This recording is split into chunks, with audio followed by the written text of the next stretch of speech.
So do Chris Chann and I, aka John Hill, have beef? People asked me this, and my response was, yeah, dude, fudge that freaking dude, man. It's not true. Actually, Chris Chann and I do not have beef at all right now, but when people were asking the most was a while ago. We did. It did actually exist, and it wasn't really beef. It was actually more of me being a complete butt wagon, aka a jerk, and Chris Chann just responding the way that a normal human being does when he's insulted and just kind of in his own corner and not liking me as a human being. Now, this was a huge thing that I didn't want to talk about, but a lot of people were asking constantly, collab with Chris, collab with Chris. And during this period, I wasn't sure if I had done anything to offend him, but I did do something that I knew in my head would offend, some people, but not offend some people. Like, it's something that wouldn't offend me per se.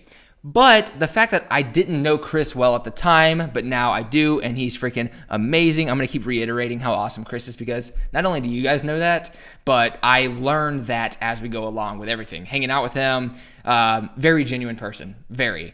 So, a long time ago, the reason that this all commenced and this all happened is because your boy me made a video talking about this brand deal that Chris did. And I actually have the footage loaded up right now, and I'll just play it. You can watch it. And I'm sorry, this was literally made March 3rd, 2017. And I always believe the past is the past. You got to try to forgive, try to move on. It's only a year ago, but even since then, I do believe that I have grown up a little bit. I'm still making this video, so maybe not grown up fully, but you can watch it and sort of get your interpretation of how I was. Yeah, Youth Lagoon. This video is not sponsored by Axe, and that's where the drama begins. I'm going to have to cut in and out to the audio because I don't want to get copyright. So it's not sponsored by Axe. TJ Hunt with an Axe commercial on Instagram. Go one up ahead, Josh Katz with an Axe commercial on Instagram. Dude, and Chris Chann does an Axe commercial. What the heck? Okay, so right then, a little weird already because I'm sort of in my video that got 72,000 views talking about people who do brand deals, and I'm almost doing it in a light where I'm making fun of them, right? I'm like kind of laughing. I'm like, hey, oh, that's funny. And I've had experience with all these people. TJ Hunt, he actually used to watch my channel all the time and comment, and then he blew up, and now he's a huge YouTuber, which is awesome. Josh Katz, I had a little bit of experience with because Josh Katz, I want to show this first. I had drama with him when we first started, and the funny thing is he is not sensitive. I could make a video basically being like, Josh Katz, it's a piece of crap. I hope he dies in a flame, which I would never do. And he would text me and be like, oh, that was funny, dude. Let's do some fake drama thing. Let's make it funny. He's that kind of guy. Super not offended. And I appreciate that. I like when people aren't offended. So in this part of the video, you can listen and hear him insult me, but it sort of has an undertone of compliment. So it kind of went over a lot of people's heads, but even I commented on it and I was like, what the heck, dude? You freaking blasting me? And this is right when I started my channel, 2016. I literally just started, and he happens to be with Chris Chann, ironically, but this is what he said. No, we're good. I just don't have interest in skateboarding content on YouTube. I don't know why. I'm sorry. I completely understand that. It's a lot of people doing the YouTube skate game, and they all upload a lot of content. I get really bored of skateboard footage. Okay, yeah, and I think Josh would even cringe at some of his old videos because when he was younger, he came off as a lot more pretentious than he is now. Now he's like, he's a good dude. He's solid. But yeah, when I saw this, I was like, oh, okay, dude. But it's funny that Chris said that. Like, I'm not really into the YouTube skateboarding, and that's awesome because the level of skateboarding on YouTube has increased a lot recently. Like, there's a lot of really good skaters, including Chris himself, who put out content on YouTube and can make good things. But at a certain time, it didn't seem like there was that much footage that was that good out there. So he's saying that he would rather watch something on Thrasher or the Barracks or, where the top tier skaters are putting out content. I want to watch the best of the best footage, so I watch video parts. If my friends upload a video part, yes, I'm going to watch it. So I watch a lot of Thrasher. You ever watch like Lurk NYC, Johnny Wilson, Bill Strobeck also? I know all these people too. They're New York skaters, but Josh lives in New York, so he probably likes them more. I mean, those guys like don't post street parts over and over and over again. What street parts do you watch like frequently? A lot of Mark Suture, Shane O'Neill. Really, dude, So Mark Suture's the greatest, but look at Josh's face in this moment. This is hilarious to me, and I hope that Josh would cringe watching him say all this now because it's definitely cringy. I can't watch Shane O'Neill footage. I mean, I watch it all, but like, all right. Oh my god. The style bores me. Ouch. I'm really tainted by. No, I understand. It's New York footage though. Chris is like, I understand. He's basically like, I know you're like a pretentious kind of hipster type dude. That's the reason you're having this issue right now. It's done it for me. I've watched so much like New York skateboarding lately. It's it's just like a different species of skateboarding. Take the John Hills of the world, John Hill, Shane O'Neill, two of like, the most incredibly talented human beings. Like they can do any trick probably, but they skate the most perfect spots. It gets boring to watch that like those spots are just like, all right, that's a ledge. I want to watch like cutty, disgusting spots like look like you could die on. I disagree. I think Shane O'Neill skates on hard spots.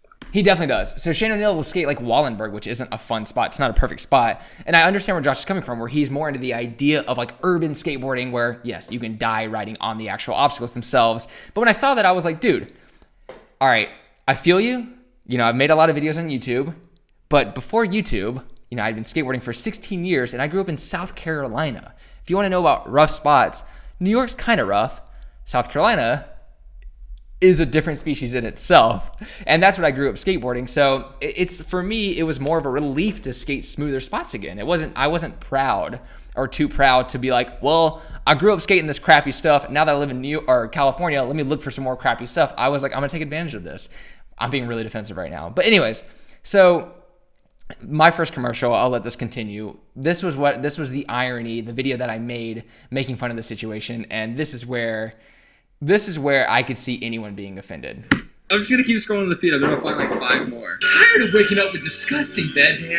Having trouble getting that perfect Nike swoosh? Yes, this commercial is also sponsored by Nike. Is your herpes acting up again? And is your hair causing you to feel ugly, dumb, useless? Introducing a revolutionary new product, hair gel. But it's from Axe. So it's different. I know when I need a deep fortifying shine, I go straight to my Axe hair gel. I definitely didn't start using it as soon as they offered to pay me. And in 3 simple steps, you too can have hair just like John Hill. Scoop it, smush it, and smear it. No, it's not like this stuff does not work. I'm literally gonna kill myself. Extremely easy and comfortable. Thanks, Axe, for making me feel like a rock star again. You're welcome, John. Please drink responsibly. Please use at your own risk. Side effects may include dizziness, dementia, decimation, diarrhea, deformation, defecation, dedication, deterioration of your livers and insides. Yeah, so I made that in like a matter of an hour. And I actually made that when I visited New York. And let's just say when Chris saw that, he was not happy. And Josh Katz didn't care. But it went through the grapevines because I was asking. I actually sent him a message right after it and was just like, or not right after, but a couple months later, and was like, yo, that was someone called for. In my head, like I didn't know Chris, but I knew all the other skate YouTubers. So I was like, well, Chris is just like them, right? You don't do stuff like that to people you don't know that you want to be friends with. That's not cool. And I always have a knack of putting my foot in my own mouth. It's just what I do. But it's something that I would like to try to fix a little bit. So after that, this was like Chris's version, I think, of a clapback was basically insinuating that my videos were boring in one of his vlogs. And this is a scene of his dad sleeping. And what I assume happened is that he was sleeping and they put a video of me on his chest and made the reference that I was boring.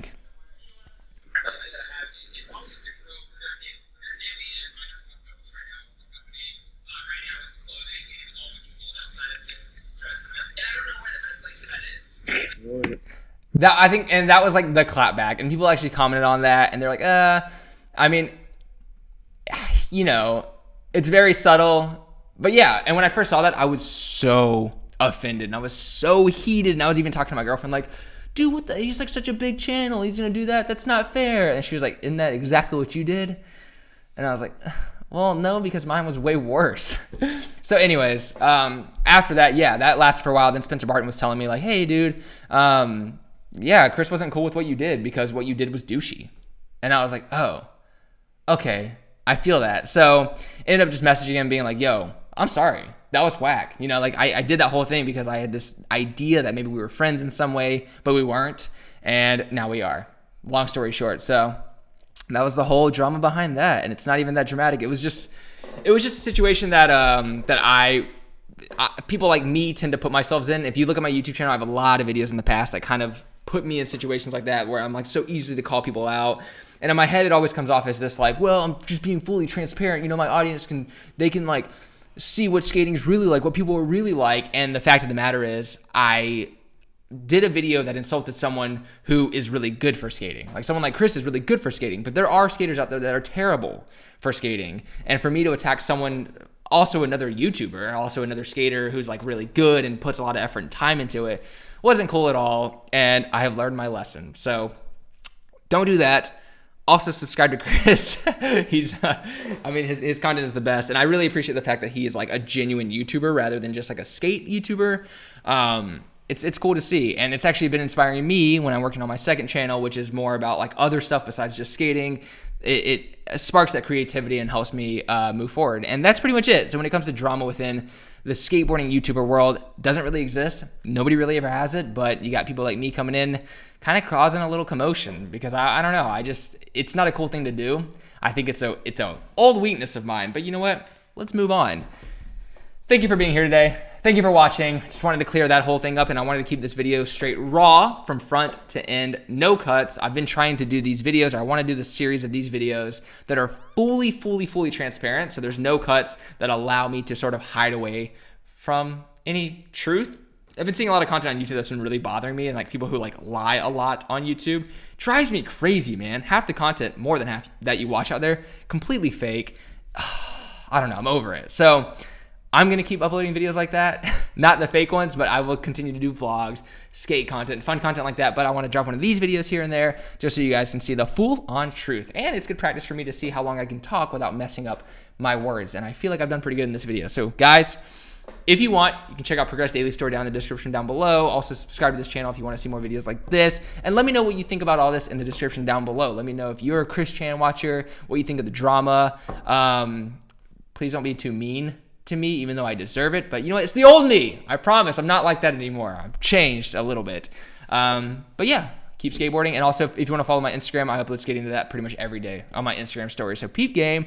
Thanks for your faces. Thanks for tuning in. I freaking love all you sauces with a deep, burning, sensual passion. So thank you for being here.